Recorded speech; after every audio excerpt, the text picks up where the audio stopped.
Mga kayamis, sobrang bango po ng ating balbakwa. Ayan, wow. Nang isa dito. Wow, ayan po, balat.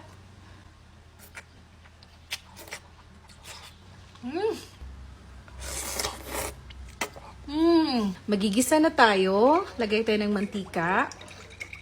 Annatto powder. Luya. Bawang. Sibuyas. Grabe ang bango. So, meron tayo ditong pata ng baboy. Wala akong nabiling baka. So, ito na yung ginamit natin. Napakuluan ko na pala to. Palambot na natin to. Halu-haluin lang natin. Maglagay tayo ng patis. Paminta. Haluin para ma-mix yung mga nilagay natin. Ayan, sobrang lambot na ng ating karne. Napalambot na kasi natin to. Ayan. Maglalagay din ako ng soda. At yung sabaw na pinagkuluan niya kanina. Ayan. So, takluban na natin at pakuluan. So, ito, kumulo na siya. Kalimutan ko maglagay ng tanglad. Ilagay muna natin dyan para mas mabango.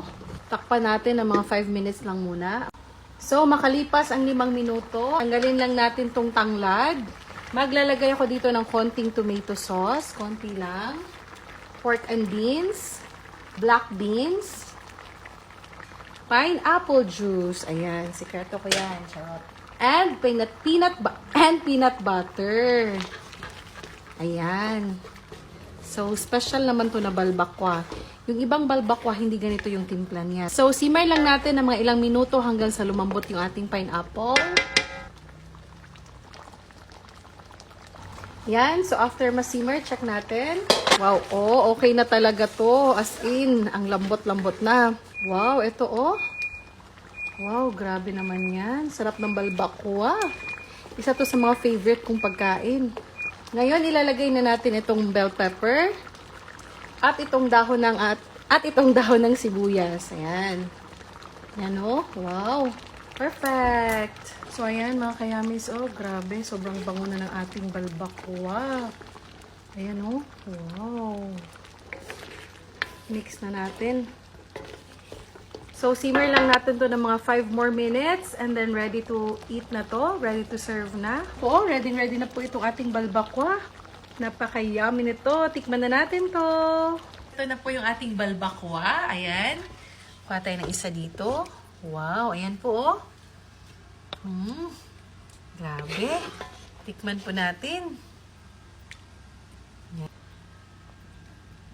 Yan. God bless His food. Amen.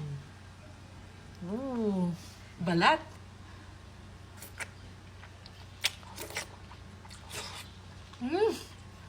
Wow. Ang lambot at napakasarap. Init pa konti.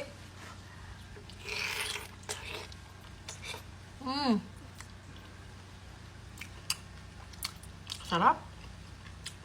Malinamnam. Yan po napakalambot.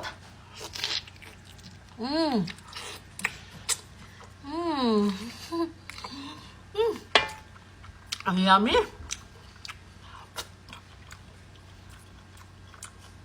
May laman po.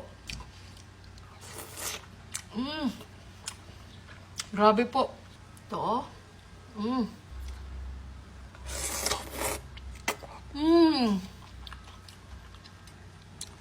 Manamis-tamis at malapot yung sabaw. Last bite po tayo.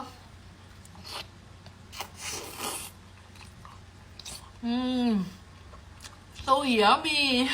So yan po mga kayamis, sana'y nagustuhan niyo po itong aking balbakwa today at sana'y matry niyo din po sa inyong mga tahanan. So ito na lang po si Yuri na laging nag-iwan ng kasabihang laging kumain ng tama lang para yummy like Yuri. Shhh! Kalame.